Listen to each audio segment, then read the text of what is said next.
Bonjour à tous chers amis et bienvenue sur la chaîne YouTube du diocèse pour ce nouveau numéro de Parole d'évêque en compagnie bien entendu de Monseigneur Nicolas Souchu. Et vous voyez, nous sommes dans un lieu un peu exceptionnel puisque nous sommes ici à Orsarieux où nous vivons la journée des services diocésains et où nous en avons profité pour enregistrer cette nouvelle émission.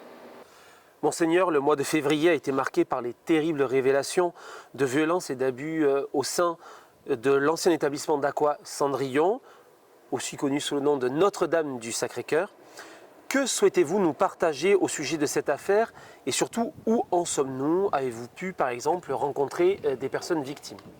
Donc les médias nous ont fait connaître les paroles des victimes, d'abord celles qui sont liées à Notre-Dame de Bétarame, et puis donc d'autres victimes qui se sont manifestées au sujet de Cendrillon, qui était l'ancêtre de Saint-Jacques de Compostelle aujourd'hui, qui estime avoir été victime dans les années 1960 à peu près. Je pense qu'il faut d'abord dissocier ce qui est de l'éducation qu'on recevait à l'époque, des abus qui sont réels et contre lesquels il faut vraiment se battre.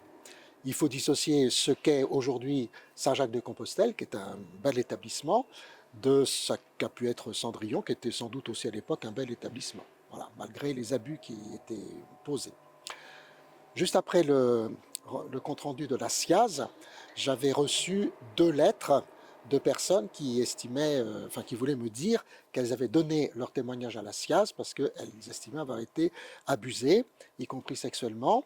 Et donc, moi, j'étais rentré en contact avec ces personnes.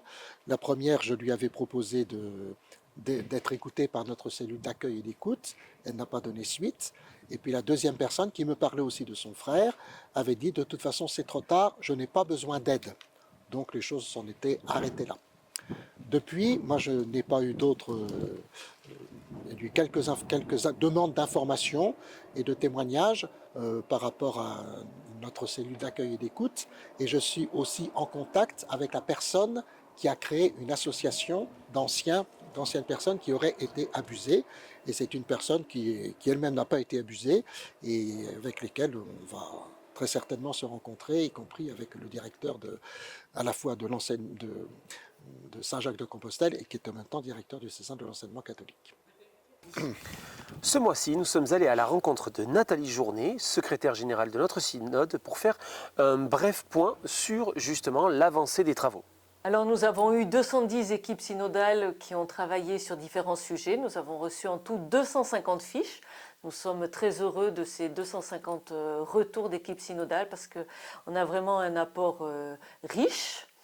Maintenant, nous travaillons sur le fond pour réaliser le second cahier synodal qui sera distribué aux membres de l'Assemblée synodale durant la Semaine Sainte, afin qu'ils puissent préparer la session du mois de mai, où, au cours de cette session, les membres de l'Assemblée vont voter les orientations que Monseigneur Souchu pourra promulguer pour notre diocèse. C'est vraiment le travail fait par les équipes synodales nous ont vraiment permis de dégager des lignes fortes dans les différents itinéraires d'ailleurs. Donc vraiment, il y aura du concret qui va sortir de ce synode.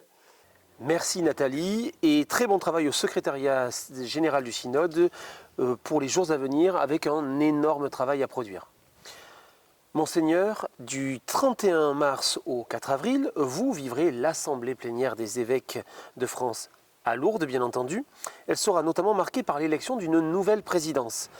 Quels vont être les grands enjeux de ces 5 journées ? Alors nous commencerons tout d'abord par 2 jours avec une personne invitée par chaque diocèse et un prêtre ou un diacre par chaque province pour faire le point après les 5 ans de la SIAZ et de tout ce que nous avons essayé de mettre en route. Et donc on est vraiment dans l'actualité que nous vivrons ensemble.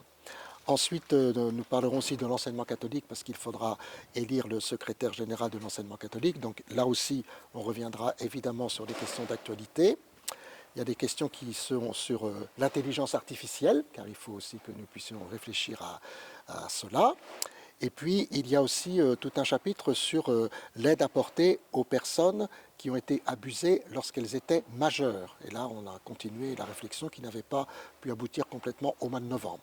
Et puis, comme vous l'avez dit, il va falloir élire un nouveau président de la Conférence des évêques de France, des nouveaux vice-présidents.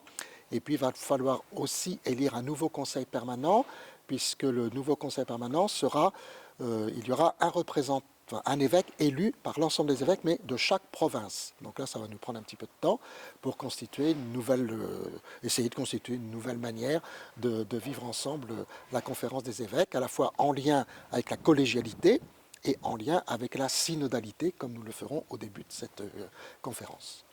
Monseigneur, pour terminer cet échange, revenons un peu tour à tour sur la journée des catéchumènes à Biscarrosse, sur l'Assemblée générale de l'hospitalité landaise. Oui, je vous remercie de me poser ces questions, parce qu'à la fois la journée donc, des catéchumènes adultes et jeunes, c'était la première fois qu'ils se rassemblaient, c'était à Biscarrosse, montre qu'il y a des gens dans le diocèse qui se préparent au baptême. Je voulais aussi faire allusion au camp ski qui s'est déroulé début mars, où là, il y avait 110 jeunes, je crois, dont un tiers de jeunes qui n'étaient pas baptisés. Donc ça veut dire qu'il y a là aussi un aspect missionnaire, voilà, qui montre que ces gens reviennent.